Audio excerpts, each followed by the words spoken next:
Let's talk about a word that's so powerful, so evocative, it can honestly be terrifying. That word is hell. It's an idea that has shaped entire cultures, inspired incredible art, and defined personal beliefs for centuries. But what if I told you that the image of hell you have in your head, the fire, the demons, the endless torment, isn't the whole story? What if it's more of a historical mashup? Well, in this explainer, we're going to tear that very idea apart. Go on, take a second, picture it. What do you see? I bet for most of us, it's a landscape of fire and brimstone, right? Demons with pitchforks running around, a place of eternal, conscious punishment for the wicked. I mean, this imagery is so deep in our culture, from classic paintings to blockbuster movies, that we almost never stop and ask, wait, where do we even get this picture from? And this is where it gets really, really interesting. That simple four-letter English word we all use, hell, is actually just a blanket translation. It's a single word that's been thrown over four profoundly different concepts from ancient Hebrew and Greek texts, each one with its own unique history and meaning. To even begin to understand our modern idea of hell, we have to pull them apart first. Look at this. This right here is the heart of the confusion. When early English translators, especially the team behind the King James Bible, came across these four totally distinct words, Sheol, Hades, Gehenna, and Tartarus, they often just translated all of them with one single English word, hell. Now you can imagine, that decision had massive consequences. It basically fused four separate ideas into one. So let's do what they didn't and actually look at each of them. Okay, first let's go way back. Let's talk about the original concept for the abode of the dead, Sheol and Hades. And spoiler alert, this is a far cry from the fiery inferno we all picture today. So the original Hebrew term was Sheol, and you have to think of it less as a place of punishment and more as, well, the grave. Just a vast, dark, silent underworld. Now, here's the crucial part. In these early beliefs, there was no moral judgment tied to it. It was simply the final destination for everybody. Good, bad, didn't matter. It was just a place of shadows and dust. And if you need proof, just look at this quote. It's from the patriarch Jacob, who's considered a righteous, heroic figure by any measure. When he believes his son Joseph is dead, he's not afraid of some fiery pit. He simply says he expects to go down to Sheol to my son, mourning. That tells you everything you need to know about its original meaning. It was a place of sorrow, of loss, not a place of torment. What's really fascinating is that this idea wasn't totally unique. The ancient Greeks had a very similar concept they called Hades, a gloomy, shadowy destination for all souls. The two were so alike, in fact, that when the Hebrew Bible was later translated into Greek, the scholars just swapped the word Sheol for Hades. And that kind of cemented this idea of a neutral, universal underworld. Okay, so if the original idea was just a gloomy grave for everyone, where did all the fire and punishment come from? Well, this is where two new, much more menacing concepts come into the picture: Gehenna and Tartarus.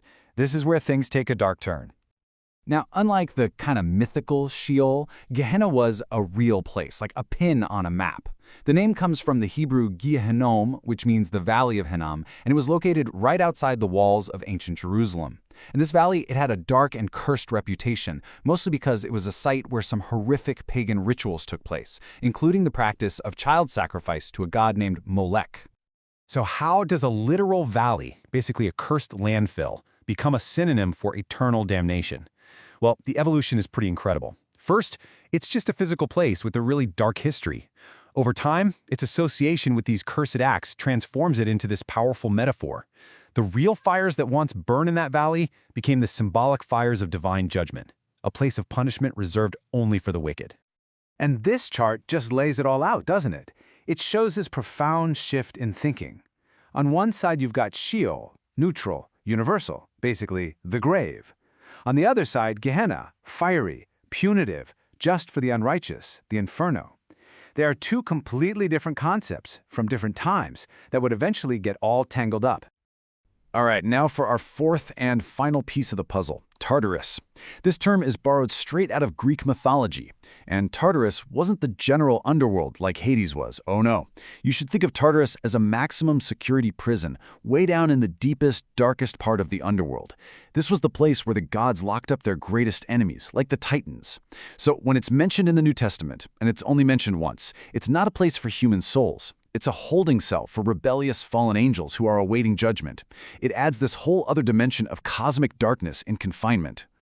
Okay, so we've got our 4 distinct pieces on the table: the universal grave of Sheol and Hades, the fiery punishment of Gehenna, and the cosmic prison of Tartarus. So how did they all get blended together into the single concept we have today? This, my friends, is where language, culture, and literature all collide. The word hell itself has a pretty surprising history. It doesn't come from Hebrew or Greek at all. It actually comes from an old Proto-Germanic word, halio, which simply meant a concealed or hidden place. Its even older root, kel, means to cover or conceal. So, just like Sheol, the original English word hell was a neutral term for the underworld, just the place where the dead were hidden away. So here's the crucial point. Our modern vision of hell was basically forged like a recipe over hundreds of years. First, translators used that one English word, hell, for a bunch of different concepts. Then, as cultures started to mix, Greek ideas about torment and punishment began to color the concept of Gehenna. And finally, literature added the details. I mean, Dante's Inferno came along and gave us this unforgettable, terrifying map of a place that had always been pretty vague before. You mix all those ingredients together, and you create the powerful, fiery image that we all recognize today. So, after that whole journey through language and belief, what is truly hell? Well, the answer is that hell, as we think of it, isn't a single static idea that was revealed in ancient times. It's a conceptual mosaic. It's an incredibly powerful idea that was built piece by piece, borrowing from the Hebrew idea of the grave, the Greek vision of the underworld, the very real curse of a valley outside Jerusalem, and even the literary genius of poets. It is a product of history. And that leaves us with a final, kind of provocative thought. If our most profound ideas about the afterlife are really an echo of our own history, a reflection of our evolving understanding of justice and punishment and the divine, what does that mean for the future? As our own cultures and beliefs continue to evolve, how might our vision of what comes next evolve right along with them?